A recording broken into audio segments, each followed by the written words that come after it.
Bonjour, bienvenue au projet pilote du CCFO dans le cadre de mathématiques 11e pour l'unité des suites et séries. Avant de commencer, j'aimerais faire une petite capsule historique. Donc, il y a une histoire en fait que l'on raconte souvent concernant les séries arithmétiques. C'est celle du jeune Gauss, Carl Friedrich Gauss, qui à l'époque, lorsqu'il était à l'école primaire, était dans le genre pas mal indiscipliné. Puis son professeur, le professeur Büttner, à un moment donné, vraiment tanné là, de le voir agir comme ça, il se retourne puis lui demande « Écoute, là, tu vas t'asseoir, puis tu vas m'additionner tous les nombres de 1 à 100. » Le professeur a pas sitôt le dos tourné que Gauss lui dit « Monsieur, je l'ai, c'est 5050. » Et comme de fait, il avait raison. Alors, comment as-tu pu trouver la réponse aussi rapidement? C'est ce qu'on va essayer de comprendre dans les moments qui suivent. Donc, pour commencer la leçon proprement dite, lorsqu'on parle de séries arithmétiques, c'est qu'on va se mettre en situation. Donc, premièrement, on voit Trevor qui a eu la chance d'être engagé chez McDonald's et puis son salaire est d'environ 1000 $ par mois lorsqu'il commence. Il peut s'attendre à une augmentation de 15 $ par mois pendant une année. Donc, ce qu'on cherche à savoir dans un premier temps, c'est quel sera son salaire justement au 12e mois. Donc, on est déjà familier avec les suites arithmétiques. Donc, on va essayer de trouver notre formule du terme général. Donc, notre formule du terme général va pouvoir s'exprimer comme étant Tn. Notre salaire de base va être 1000, donc ça va être notre terme A.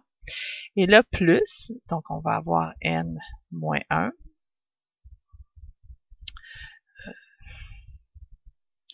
Donc n moins 1, on va l'arranger ça un petit peu. Donc n moins 1. Et évidemment, notre différence nous a été donnée directement, c'est que ça va être notre 15. Donc là, on a notre terme général. Donc son salaire pour le 12e mois, donc on peut dire que ça va être notre T12. Fait qu'à ce moment-là, on va aller faire 1000 plus 12 moins 1 fois 15. Et donc, on va avoir 1000 plus 11 fois 15, ce qui va nous donner 1000 plus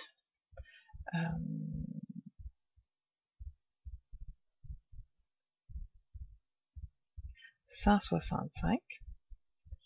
Et le tout va être 1000, je suis dans la lune. Donc, on sait que le salaire pour le 12e mois va être de 1165 $. Donc, là ici, bon, oui, c'est intéressant de savoir combien il va gagner par mois à un mois donné, mais souvent, c'est qu'on veut savoir la somme de nos gains pour toute l'année. Donc, le salaire de Trevor peut être représenté comme une suite, puis là, on l'avait, puis on sait que le dernier terme, ça va être 1165 $. Donc là, ici, ce qu'on veut faire, c'est justement de pouvoir déterminer son salaire, mais le salaire pour les 12 mois au complet. Donc, si on veut, c'est qu'il faudrait qu'on continue comme ça. Là, on pourrait avoir 1000, donc on pourrait avoir 1045, ensuite plus 1060, plus 1075, plus 1090, plus 1105, plus 1000,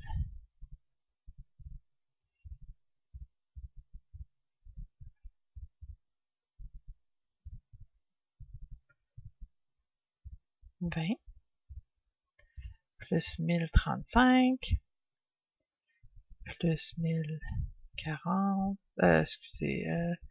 1050, et notre dernier terme qui se trouve à être notre 165 qu'on a trouvé tout à l'heure.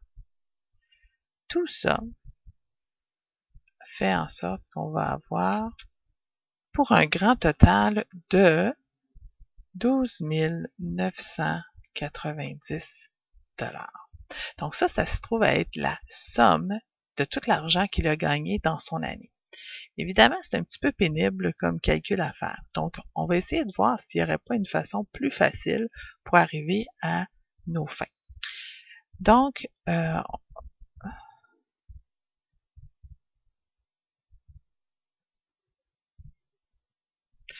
nuance entre une suite arithmétique et une série arithmétique, c'est que vous voyez ici, c'est qu'on énonce la suite. Tandis qu'ici, on a la même suite, le 2, 4, 6, sauf que cette fois-ci, on va l'additionner. Donc, dans le cas de la suite, puis si on peut se limiter aux 3 éléments qui est mentionné ici, si on voulait déterminer la série, en fait, ce qu'on cherche, c'est la somme des 3 termes, qui ici nous donnerait 12. Puis, lorsqu'on regarde la suite arithmétique suivante, bien là, à ce moment-là, on fait la somme de celle-ci, même si on a des valeurs négatives, ce qui va nous donner moins 27. Donc là, ça reste encore faisable lorsqu'on a un petit nombre d'éléments dans notre suite qu'il faut additionner ou soustraire. Pour ce faire, bien, il y a 2 façons. Donc, il y a celle où on vient de, comme on vient de procéder, ça veut dire qu'on prend notre série arithmétique et on fait simplement les additionner pour arriver à notre valeur finale qui est 123. La seconde méthode, on va le faire même si on a peu d'éléments, juste pour démontrer comment est-ce qu'on peut procéder. Et en fait, c'est le truc que Carl Friedrich Gauss avait découvert. Puis il faut dire que les mathématiciens, souvent, on remarque quand on commence à les étudier que souvent c'est qu'ils vont au-delà des opérations de base. Ils ont une fascination pour les nombres et ce qu'ils cherchent à faire en fait, c'est de trouver les patrons, de trouver d'une certaine façon les raccourcis mathématiques qu'il est possible d'appliquer dans n'importe quelle situation. Et ceci en est un cas. Donc, qu'est-ce qu'il a fait? C'est qu'il a pris la suite qu'il devait additionner. Et puis là, il s'est rendu compte que qu'est-ce qui arrive si, justement, on inverse notre suite et puis là, on vient pairer chacun des termes les uns avec les autres. Donc là, vous voyez, là, je suis en train de décrire la suite à l'envers et je mets les éléments l'un vis-à-vis l'autre. Ce qu'on remarque, puis c'est ça qui était intéressant, puis c'est ça qui était fascinant dans le cas de Gauss, parce que ça, il l'a trouvé tout seul, c'est que se produit-il lorsque, justement, on fait l'addition de ces termes-là? Ce qu'on remarque, c'est qu'on remarque qu'ici, on va obtenir 41, puis lorsqu'on fait 10 plus 31, oups, de nouveau, on a 41, et si on continue avec chacune des paires que l'on a faites, on obtient 41 à tout coup. Donc, peu importe le nombre de termes, on sait que si on les inverse, on va toujours avoir le même résultat. Puis là, il s'agit de compter combien qu'on en a. Puis voyez-vous, on a 6 résultats. Puis donc le fait qu'on a 6 résultats, ça correspond au nombre de termes qu'il y a dans la suite. Donc ça devient égal au nombre de termes qu'il y a dans la suite.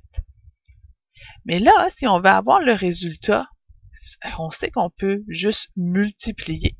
Hein? On peut juste multiplier. Donc, si on fait 6 multiplié par 41, on va avoir 246. Mais là, 246, c'est pas la vraie valeur parce que on a comme calculé 2 fois notre suite puisqu'on l'a inversé puis ensuite additionné. Donc, pour la ramener à la vraie valeur, bien, il faut qu'on divise par 2 pour obtenir la valeur réelle de la somme de nos nombres, puis ça revient à 123, la valeur qu'on avait trouvée précédemment. Donc, qu'est-ce qu'on peut conclure? C'est qu'on peut conclure que la somme,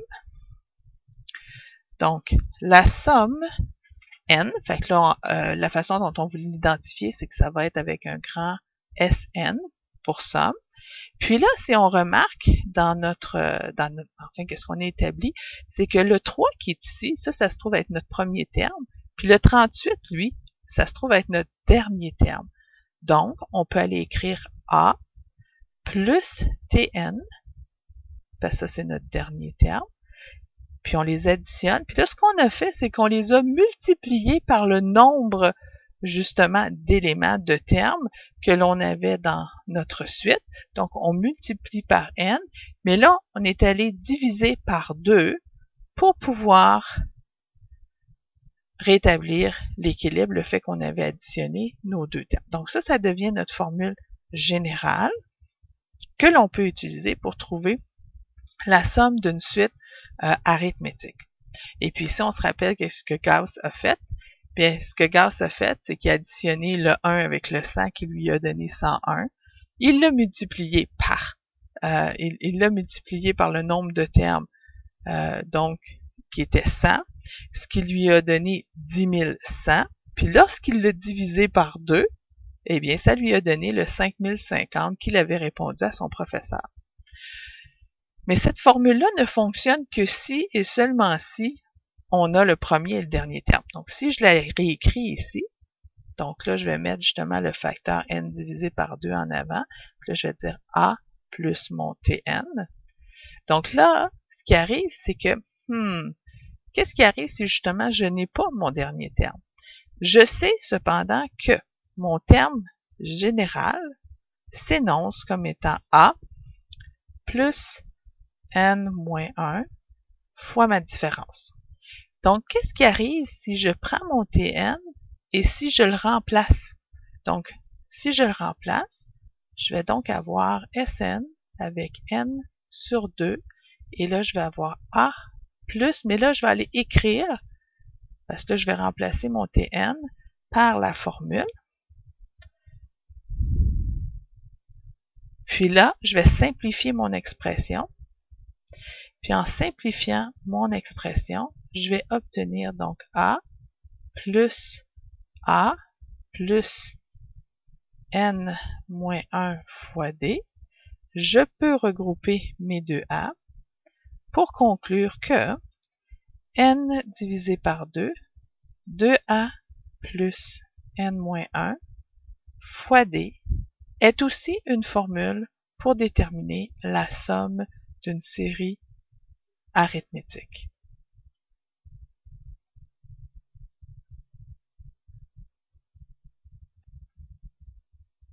Donc, nous voici avec deux formules pour être en mesure de faire notre série arithmétique.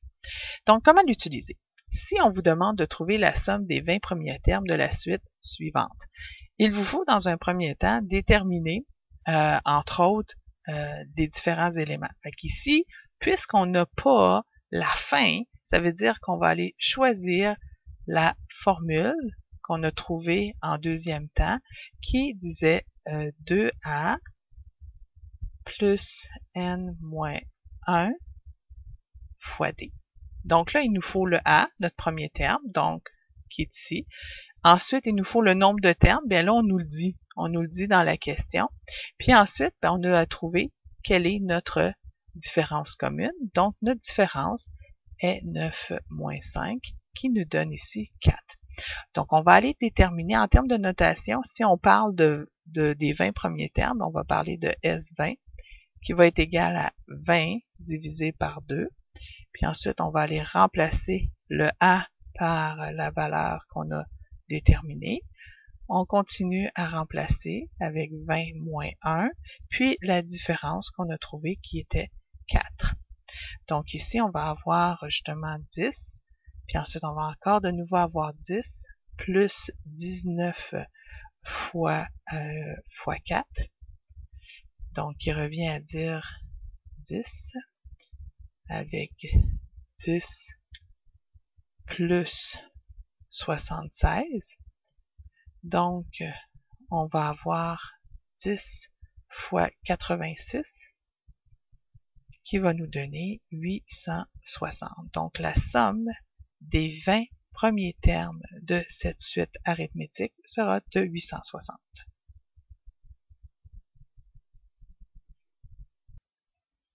Donc, maintenant, pour l'exemple 2, on vous demande de trouver la somme de la série de 3 plus 7 jusqu'à 63. Donc ici, on nous donne le premier terme et le dernier. Donc si on va voir dans notre liste de formules, la formule qu'on peut employer, c'est la première qu'on nous a présentée, qui était celle-ci. Donc, on a le n. Oh, on n'a pas le n. Comment est-ce qu'on va faire pour déterminer le n? Donc, on va falloir qu'on fasse le travail en 2 étapes. Ça veut dire, dans un premier temps, il va falloir savoir, le 63, il correspond à quel terme en fait. Donc, on sait que notre différence, donc on va déterminer le D, donc la différence va être de 7 moins 3 qui va nous donner 4. Donc, si on regarde la formule du terme général, on sait que le premier terme, c'est 3, plus n moins 1 fois 4. Donc là, on sait que 63, c'est le dernier terme que l'on cherche. Donc 3 plus n moins 1 fois 4. Donc ce qu'on va faire, c'est qu'on va isoler notre n. Donc on va passer de 60 qui est égal à n moins 1 fois 4. On va diviser par 4 de part et d'autre, qui va nous donner 15 qui est égal à n moins 1. Donc en conclusion, le n est égal au 16e terme. Maintenant, on sait que le 63, en fait, c'est mon T16. Donc, ça veut dire que la somme que je veux trouver, c'est ces 16, parce que je veux avoir les 16 termes qui constituent cette suite-là. Je vais aller remplacer mon n par 16. Mon A, on me l'avait donné, c'est 3, ainsi que mon dernier terme qui était 63. Donc, il ne me reste plus qu'à faire 8 multiplié par 66 qui va me donner 528. Donc, la somme des 16 premiers termes de la suite arithmétique était de 528. Pour l'exemple suivant, maintenant, on a une suite arithmétique dont le premier terme est 2. Fait qu'ici, on peut tout de suite dire que ça, c'est mon A. Et le 10e terme est 29. Donc ici, on sait que c'est le T10 qui est 29. Puis là, on me demande de trouver la somme des 10 premiers termes. On a le premier, on a le 29 qui est notre 10e, puis on nous demande les 10 premiers termes. Donc ici, c'est une application directe de la formule. Donc on peut remplacer le n par 10. On a le A qui est 2, plus le dernier terme qui est 29. Donc ici, on a 5 multiplié par 31 qui va nous donner 155. Donc la somme des 10 premiers termes de celui-ci va être 155. Exemple 4 avec de la résolution de problème. Donc là, ici, il s'agit de être capable de voir un peu comment est-ce que l'information se dispose. On parle que la première rangée dans le théâtre a justement 25 places. Donc, on aurait 25 sièges. Fait qu'on sait ici qu'on commence avec ça. Fait que là, le 25, en fait, c'est notre A. Oups, 25. Chaque rangée. Fait que là, ça veut dire si on arrive à la deuxième rangée, donc là, on regarde dans le théâtre.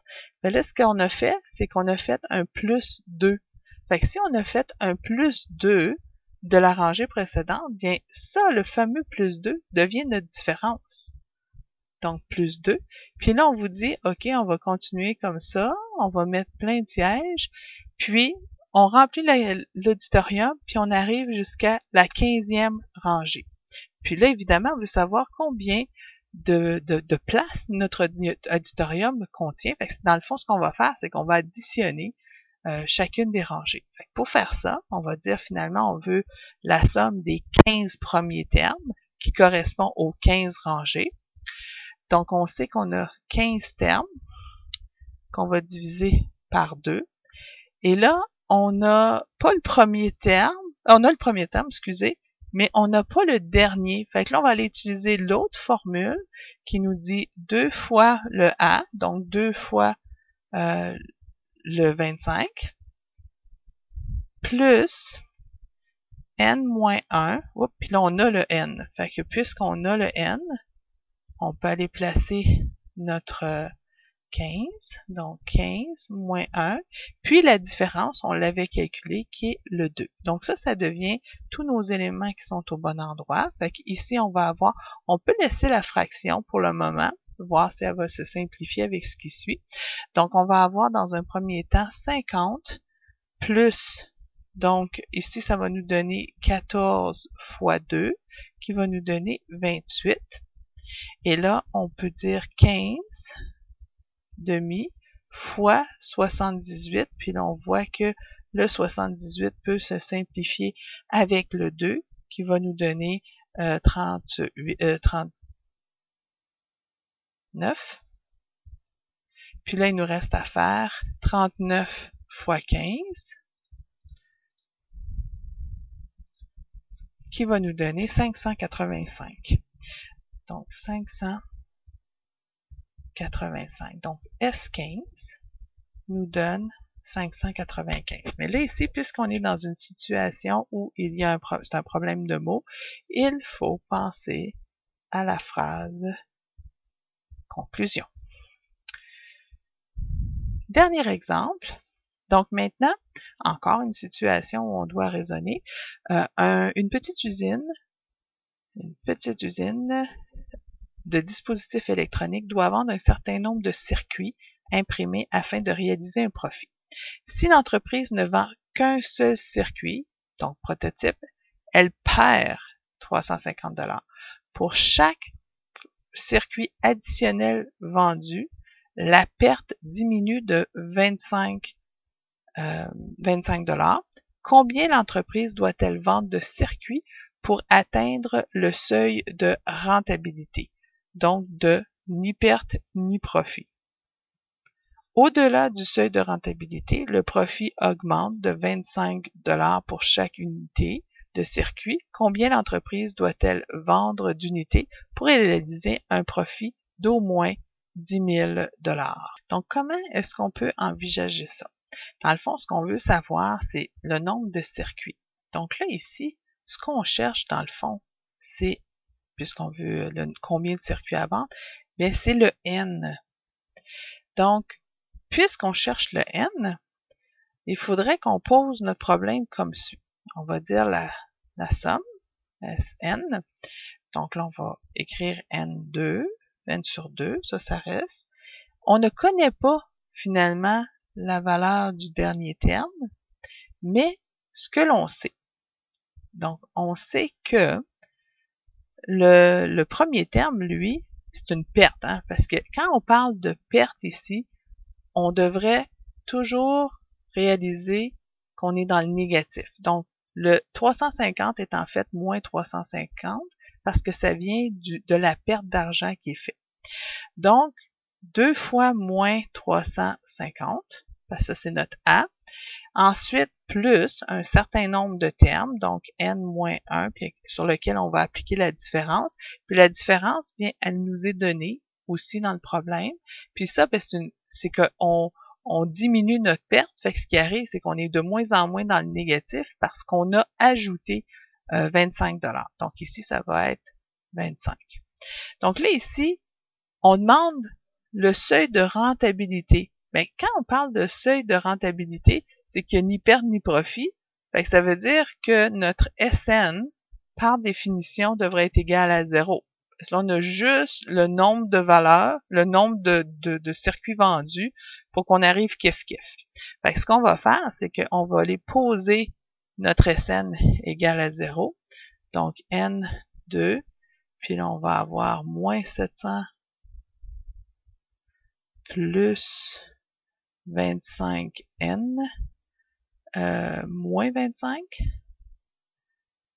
Donc, on va pouvoir écrire donc 0 qui est égal à N sur 2 qui va être égal à 25N moins 725. Et puis là, voyez-vous, puisqu'on est en train de résoudre, ce que l'on a sous les yeux, ça ressemble à quelque chose que vous connaissez. Puisqu'ici, on a un N, ça serait une équation du second degré. qui est déjà factorisé. Fait que dans le fond, ce qu'on doit faire, c'est qu'on doit juste mettre chacun des facteurs égal à 0 pour trouver nos racines, donc trouver les valeurs. Ici, on a n qui est égal à 0. Puis ensuite, quand on isole, on va avoir 25n moins 725 qui est égal à 0. Donc 25n qui est égal à 725. Donc n qui est égal à 29. Qu'est-ce qu'on fait avec ces réponses-là? Est-ce qu'elles ont du sens dans un premier temps? C'est que, est-ce qu'il est possible de ne pas vendre, de vendre aucun circuit? Non. Donc, cette réponse-là est inadmissible. Donc, inadmissible.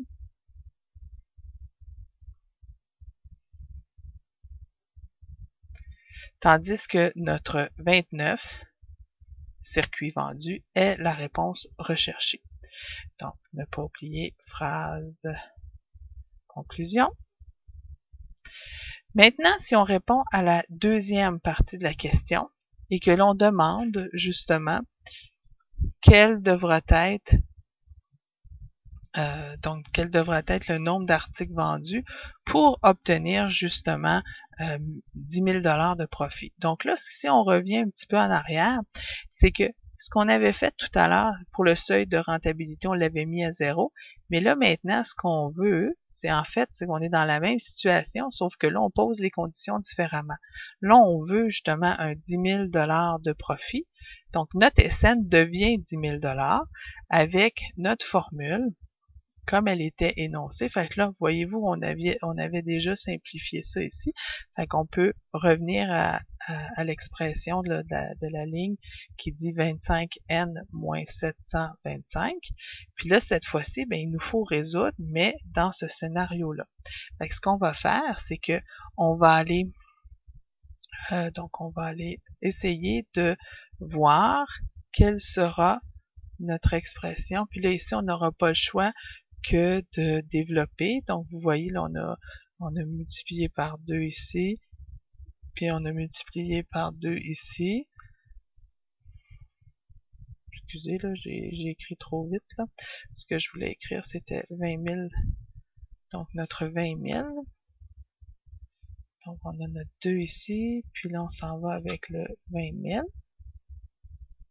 Fait que là, il nous reste, on va distribuer, parce que là, le n va se simplifier, le 2, excusez, va se simplifier, puis là, ensuite, on va distribuer le n, ce qui va nous permettre d'avoir 25n carré moins 725n, et là, on va ramener le 20 000 de l'autre côté, puis en faisant ça, c'est qu'on va avoir 0 qui va être égal à 25n carré moins 725 n moins 20 000. Là, ce que je vous recommande de faire, c'est quand vous êtes dans une situation comme celle-ci et que vous voyez que tous les termes sont des multiples, en fait, puis là, vous voyez que le multiple de 25, on peut tout simplifier. C'est-à-dire, c'est comme si vous multipliez par 1/25e, puis si vous le faites à droite, vous le faites aussi à gauche, puis enfin, en faisant ça, vous obtenez une expression, parce que dans le fond, comme vous êtes en train de résoudre, ce qu'il vous faut, c'est les racines. Donc, le facteur que vous simplifiez à ce point-ci, en fait, ça joue juste sur l'élongation verticale de votre parabole. Donc, elle n'est pas très utile. Lorsque vous regardez ensuite l'équation du second degré ici, bien là, vous pourriez essayer, comme on vous l'a montré, pour factoriser. Donc, facteur commun. S'il n'y en a pas, on passe à trinôme carré parfait, différence de carré. Ensuite, produit somme. Là, on travaille avec des gros chiffres, là, avec le 800. Et ce qui peut toujours vous sortir, c'est la formule quadratique. Donc, la formule quadratique ici est utilisée pour trouver n. Donc, on aurait le moins b plus ou moins racine carrée de b carré moins 4 ac sur 2a. Mais là, il nous faut aller identifier nos ABC. Fait que là, ici, c'est sous-entendu qu'il y a un 1, donc ça va être votre A, votre B. N'oubliez pas que le moins va avec le B. Et le C, même chose. Ici, c'est bien moins 800 pour le C. Donc, on remplace. On va aller remplacer dans notre formule quadratique. Donc, moins B, fait que ça va devenir moins 29. Donc, n'oubliez pas le moins ici. Plus ou moins racine carrée. Donc, moins 29 au carré. Moins 4 fois 1, qui est notre A, fois moins 800. Puis là, vous voyez que vous allez obtenir une valeur positive pour le discriminant, ce qui fait en sorte que vous allez pouvoir avoir deux racines réelles. Et on divise par 2, ce qui nous permet de trouver, donc ici, 29 plus ou moins racine carrée de 41 divisé par 2. Donc ici, vous avez deux valeurs à considérer. Vous avez la valeur avec le plus racine carrée et la valeur avec le moins. Donc on va aller chercher le premier qui va nous donner, disons, 29 plus environ 63,6 divisé par 2 qui va nous donner 46,3. Et le N2 qui va être cette fois-ci le 29 moins 63,6 divisé par 2 qui là va nous donner moins 17,3. Donc là, ici, on est en train de déterminer combien qu'il faudrait qu'on vende justement de circuits. Puis là, ce qu'on se rend compte, c'est qu'ici, il faudrait en vendre 46,3. Donc, est-ce qu'on peut garder 46,3? Non, il faut aller à la valeur supérieure. Donc, notre N1 serait 47. Et puis, lorsqu'on regarde moins 17,3, ben dans le contexte, le moins 17,3, lui, n'a aucun sens parce que c'est comme si on nous donnait des circuits. Donc, cette valeur-là est inadmissible. Donc, inadmissible. Et il ne faut pas oublier, encore une fois, notre phrase conclusion. Donc, phrase conclusion. Et ça termine notre leçon pour aujourd'hui.